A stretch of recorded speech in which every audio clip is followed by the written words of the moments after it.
The first thing I'm going to do is put this into standard form by dividing by -4.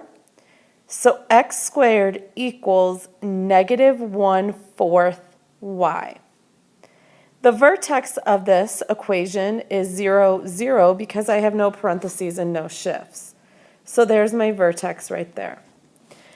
I also know by x squared that it's going to go up or down, and because the coefficient's negative, I know that my graph's going to look something like this. So now the important piece is to find that p-value. Well, 4p equals the coefficient of -1/4. If I divide by 4, the p-value equals -1/16, which makes sense because the p has to go down in that direction. When I move vertically, I change the y.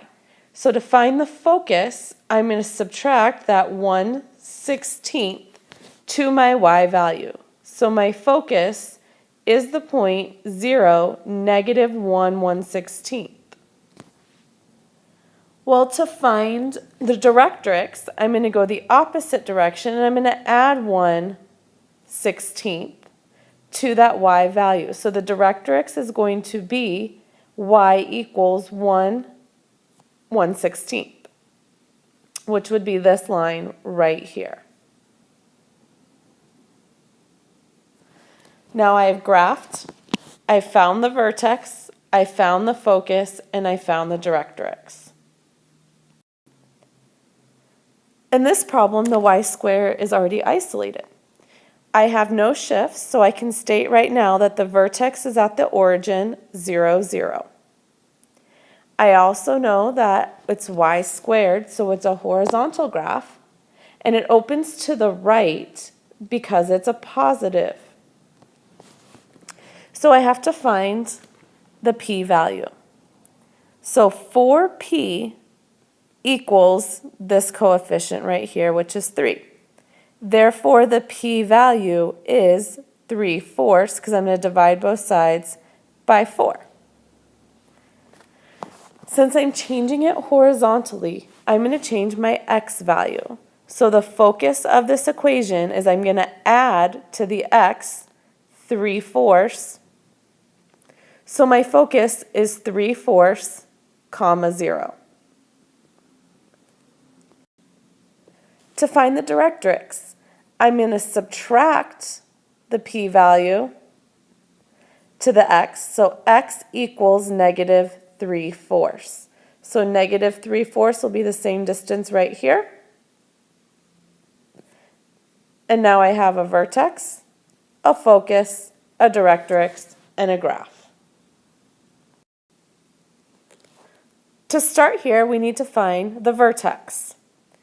And the vertex is going to be the opposite of the x value, comma, the opposite of the y value. So at 5, -4 will be the vertex. Next, I have to put this into standard form. So I'm going to do that by subtracting this x minus 5 over. So I have y plus 4 squared equals negative or -1 x minus 5. So from here, I found a vertex. I need to figure out that p-value. 4p equals the coefficient right here. Divide by 4, and p equals -1/4. Because it's y squared, and this is negative, my graph is going to go like this. So what I'm going to have to do to find the focus, since I'm moving it horizontally, I'm going to subtract that number right there to my horizontal, which is my x. And when I do that, I get the focus value of 19/4, comma, -4, which is approximately 4.75. So 4.75, which means the focus would be right there. From the focus, I need a directrix. A directrix is a line, and I'm changing the horizontal. So I'm going to take this 5 and do the opposite, and I'm going to add 1/4 to it. So x equals 5 plus 1/4. Therefore, x equals 21/4, or you could write it as a decimal as 5.25. So 5.25 will be just a little bit further right here, which is x equals 21/4. Now I have a vertex, I have a focus, I have a directrix, and I have a graph.